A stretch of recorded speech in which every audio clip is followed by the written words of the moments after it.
고령화 시대 되면서 노인성 난청이 늘고 있는 거잖아요. 네, 맞습니다. 당뇨병 환자 수보다 많다는 얘기. 예. 당뇨병 환자가 지금 뭐 거의 600만 명인데. 600만 명인가요? 더 많을 것 같습니다. 노인성 난청이. 진짜? 네, 귀에 정기적인 자극이 들어가줘야 되는데 자극이 안 들어가는 거잖아요. 그러다 보니까 뇌가 위축이 되고 하면서 인지기능 저하나 치매로 이어지거든요. 근데 평소에 내가 난청이 있는지 없는지 스스로 좀 체크할 수 있는 자가진단법 같은 거 네, 사실 제일 간단한 방법은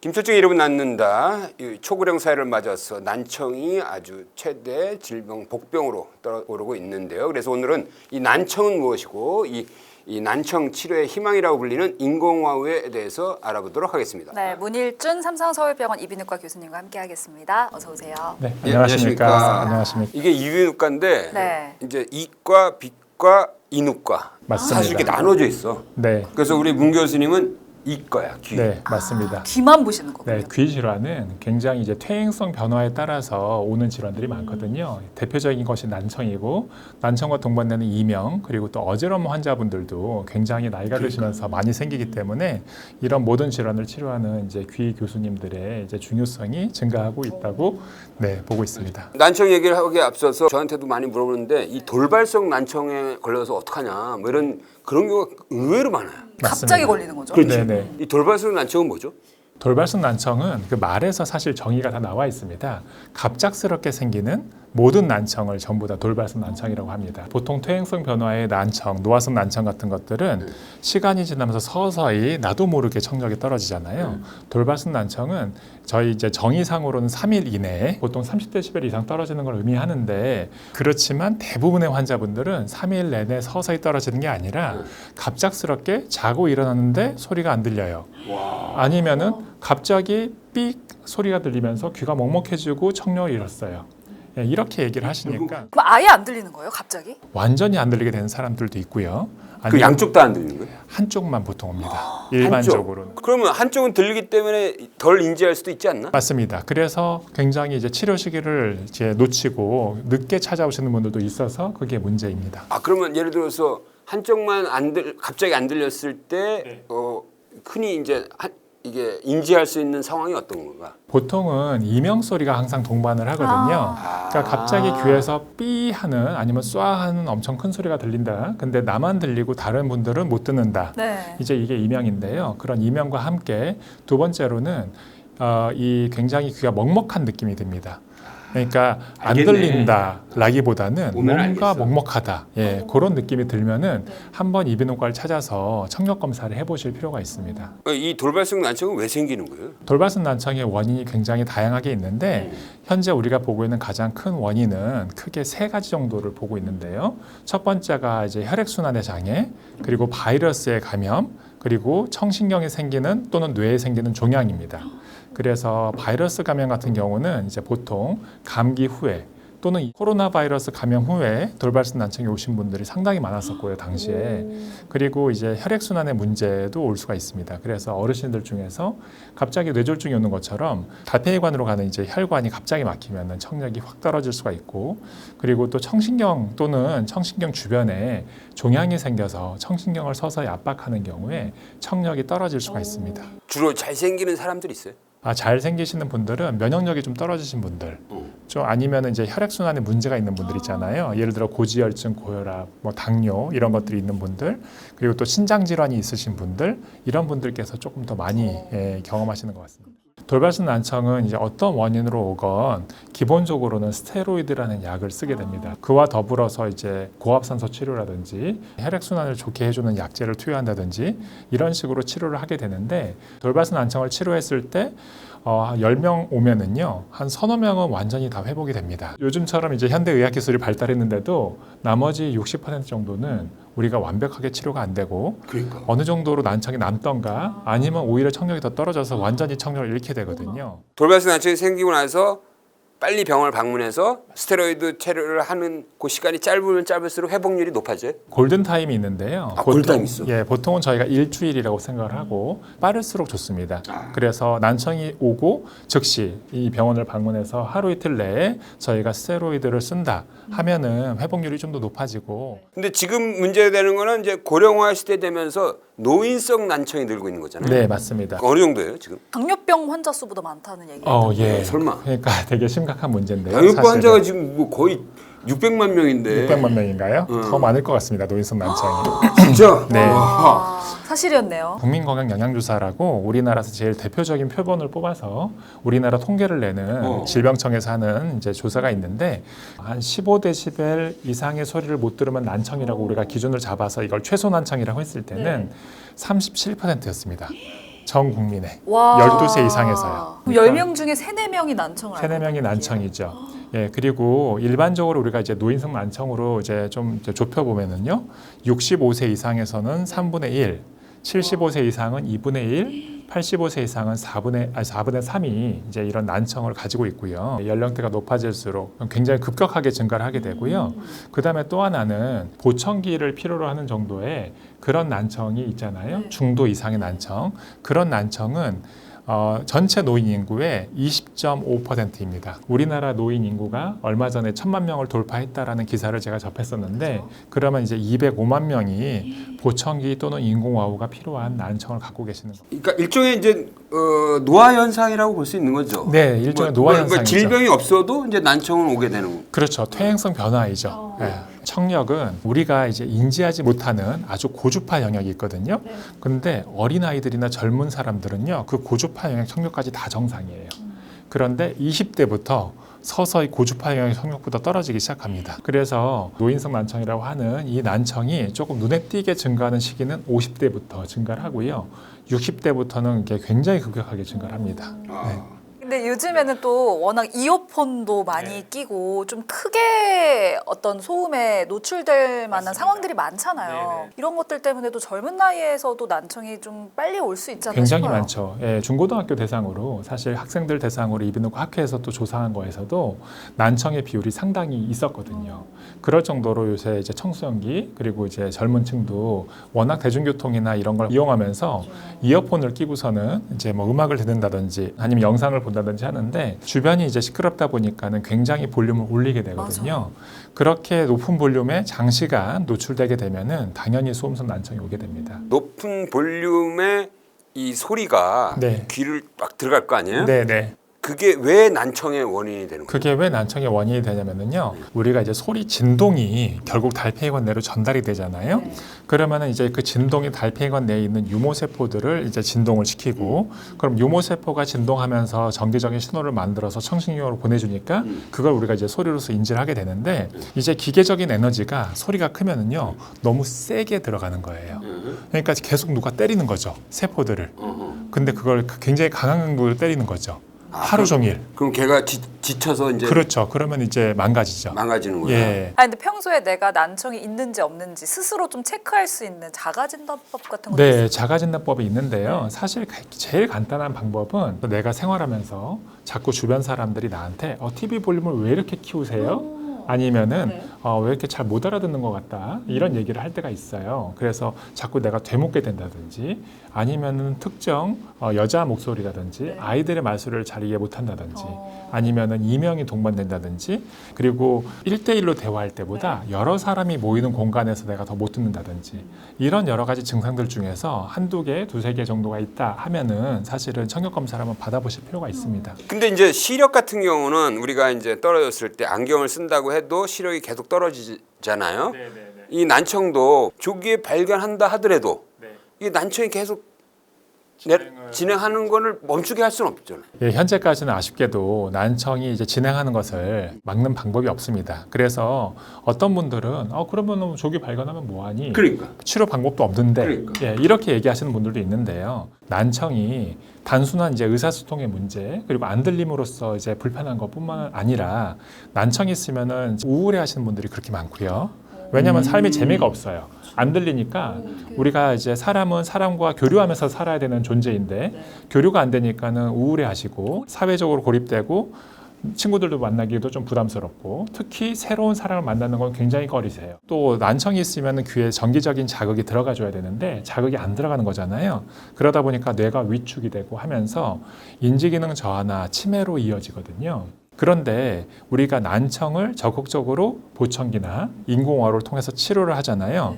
그러면은 이런 인지기능 저하나 치매, 우울증 이런 것들은 예방을 할 수가 있습니다. 그렇다면은 우리 교수님 입장에서는 이제 난청이 있을 때 어떻게든 적절로 보청기라든지 해서 정상적으로 청력을 들을 수 있게 어떻게든 조치를 해야 된다는 거죠. 네, 조치를 해야 되는데요. 사실 원인에 따라서 난청을 분류해 볼 수가 있는데 첫 번째가 우리가 수술적으로 교정 가능한 난청이 있습니다.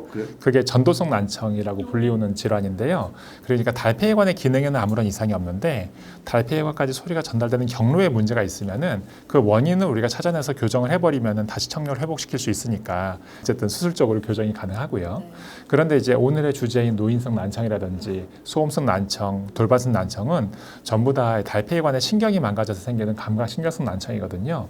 이런 경우는 이제 이런 수술적 치료가 불가능하기 때문에 사실은 치료 방법은 난청의 정도에 따라 나눠지는데 난청의 정도가 중도나 중고도 정도면은 보청기로 일단 재활을 하고요. 보청기로도 안 되는 고도나 심도 난청이다. 그러면 이제 인공와우라는 수술을 통해서 의료기기를 가지고 저희가 치료를 하게 됩니다. 일단 시작은 보청기예요. 그리고 이제 계속 난청이 진행될 거 아니에요? 아주 중증도로 떨어지면 보청기도 안 들리는 경우가 생기는 맞습니다. 거예요. 청력이 떨어지는 그 속도는 사람마다 다 다른 거죠. 사람마다 다 다르고요. 혈관 질환이 있는 분들 그런 분들 더 빨리빨리 떨어지게 되고 이게 또 유전적인 영향이 또 있거든요. 그러니까 예를 들어서 우리 아버지도 청력이 안 좋으셨어요. 이런 분들은 청력이 또 안 좋으신 경향이 많고 뭐 이런 여러 가지가 복합적으로 작용해서 난청이 오기 때문에 어떤 하나의 팩터로 저희가 이제 명확하게 이거를 이제 얘기하기는 어렵습니다. 조기에 발견했을 때 거기에 맞게 이제 보청기를 이제 해서 청력 손실되는 속도를 줄이되 그렇게 했음에도 불구하고 계속 어떤 사람은 이제 청력이 쭉 떨어져서 결국에는 보청기도 소용없는 상태가 온다. 그럴 때는 인공와우다. 그럼 인공와우는 어떻게 하는 거예요? 그러니까 이제 사실 많은 분들께서 물어보시는 질문이 인공화호가 도대체 보청기랑 어떻게 다르길래 보청기로도 안 되는 걸 인공화호는 치료할 수 있습니까? 이게 되게 궁금하신 거예요. 근데 보청기는요 기본적으로 마이크로폰, 마이크 그리고 증폭기 그리고 스피커 이렇게 세 가지 부품으로 구성되어 있는 전자장치라고 보시면 돼요. 그래서 마이크로 바깥의 소리를 잡아들여서 증폭해 준 다음에 스피커로 크게 쏴준다라는 개념이고요. 그래서 결국 소리를 크게 질러주는 건데요. 근데 이제 이 가장 큰 문제가 뭐냐면은 달팽이관이 아까 이제 세포, 유모세포가 있다고 했잖아요.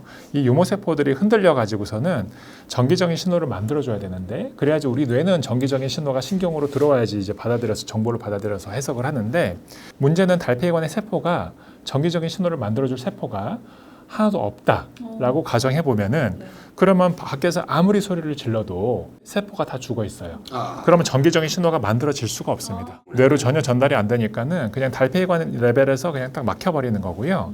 그런데 이제 이 인공호흡이란 기계는 결국은 달팽이관에 이제 청신경 다발들이 연결돼 있거든요. 그래서 그 청신경 다발은 전기적인 신호만 들어와 주면은 그냥 무조건 뇌로 연결하게 돼 있습니다. 그럼 뇌는 소리를 받아들이는 거예요. 그러니까 달팽이관에서 전기적인 신호를 자기가 못 만든다고 하면은 전기적인 신호를 만들어주는 전극을 달팽이관 안에다가 딱 삽입해서 거기서 우리가 전기적인 신호를 자연스럽게 주면은 그러면은 우리 뇌는 소리가 너무 잘 들리는 거죠. 그러면 이 인공호흡 수술은 그럼 어떻게 해요? 그래서 또 그것도 되게 많은 분들이 궁금해하시기도 하고 또 무서워하기도 합니다. 왜냐하면은 기계를 몸 안에 집어넣는다고 하니까 되게 불안하잖아요. 예, 불안하잖아요. 그리고 어떤 분들은 심지어 뇌를 연다고 생각하기도 해요. 사실은 뇌는 저희가 보지도 못하고요. 수술하면서 두개골과 두피 사이에 납작하게 생긴 그런 인공호흡의 이제 장치를 이렇게 끼워 넣고요. 그 다음에 이제 그 납작하게 생긴 장치에서 그 끝에 전극이 이렇게 달려 있거든요. 그 전극을 제가 달팽이관 쪽에다가 조심스럽게 밀어 넣어서 달팽이관에 이제 이렇게 그 나선 모양을 따라서 전극이 위치하게. 아니 달팽이관 쪽으로는 어떻게 들어가요? 그게 어떻게 들어가냐면은 이 뒤에 뼈를 저희가 이제 유양동이라 불리는 뼈를 갈아내고 나면은 그러면은 이제 이 안에 달팽이관 쪽으로 접근할 수 있는 통로가 우리가 인위적으로 만들거든요. 그러니까 안면신경을 조심스럽게 피해서 아주 세밀한 구멍을 뚫어서 그 구멍으로 이제 전극을 싹 밀어넣으면 됩니다. 한 번에 하나 한쪽 하죠, 한쪽. 한쪽만 하는 경우도 있는데 사실은 양쪽으로 하는 경우도 많이 있습니다. 최근에는. 근데 이제 인공호흡 수술을 한 후에 그 어떤 식으로 소리가 들리는지를 확인을 또 해봐야 될 거 아니에요. 원래 저희가 듣는 소리처럼 이렇게 자연스럽게 잘 들리나요? 아니면 난청 기간이 짧을수록 수술 시기가 즉 빠르면 빠를수록 환자분들의 적응도 빨라지고요. 소리도 훨씬 더 자연스럽게 되거든요. 저희가 소리를 듣는 거는 달폐관도 중요하지만 우리의 청각 피질이라고 불리는 뇌 영역도 굉장히 중요한데 결국은 소리를 내가 자연스럽다, 기계적이다, 아니면 뭐 좋은 소리다, 나쁜 소리다를 이제 분별하는 능력은 전부 다 뇌거든요. 이 소리 굉장히 자연스러운데라고 느끼려면은요, 뇌가 기능이 잘 살아 있어야 돼요. 달폐관은 죄가 없습니다. 달폐관은 소리를 잘 전달해 줄 뿐인데 난청이 와서 소리가 안 들어가면 뇌는 자꾸 퇴화하게 돼 있거든요. 1년, 2년 이렇게 계속 못 들으면은 기능이 많이 이제 퇴화해 버리고 다시 소리를 잘 넣어줘도 그 소리를 제대로 이해하지 못하고 기계음처럼 들린다, 어색하다라고 느끼면 그러면 이제 힘든 거죠. 그래서 사실은 인공호흡 수술 시기가 굉장히 중요하고요. 그런데 이게 신기하게도 우리 뇌는 적응을 계속 하고 기능을 다시 회복하게 되잖아요. 자극이 계속 들어가고 우리가 재활을 하다 보면은 6개월, 1년 지나면서 이 모든 소리들이 다 구별이 되고 신기하게 그냥 이 기계를 착용하고 하루 종일 생활하시는 게 청각재활 훈련입니다. 하루 종일 차고 생활하시면은 그냥 계속 소리가 들어오잖아요. 내 뇌로. 우리 뇌가 갑자기 이제 소리가 많은 양의 소리가 들어올 거 아니에요. 그러면 이제 이 소리에 점차 적응하고 신경망이 막 형성되고 하면서 소리를, 왜냐하면 옛날에 다 들었던 소리니까. 그러니까 돌발성 난청이 와도 3달까지 이제 치료를 열심히 해보는데 안 돌아왔어요. 그러면 이제 더 이상 돌아올 확률이 거의 없거든요. 그러면은 이제 돌발성 난청이 오고 나서 한 1년 이내에 우리가 인공호흡 수술을 해준다 하면 결과가 너무 좋은 거고요. 그런데 한 10년, 20년 지났다가 수술한다 그러면 아무래도 효과가 좀 떨어질 수밖에 없는 거고요. 네네. 근데 궁금한 게 이걸 한번 이렇게 교체를 하고 나면 계속 쭉 쓸 수 있는 거예요? 아니면 좀 교체를 해줘야 되나요? 내부 장치 같은 경우는 다시 교체를 한다는 건 다시 수술해야 된다는 거니까 굉장히 환자 입장에서 부담스럽잖아요.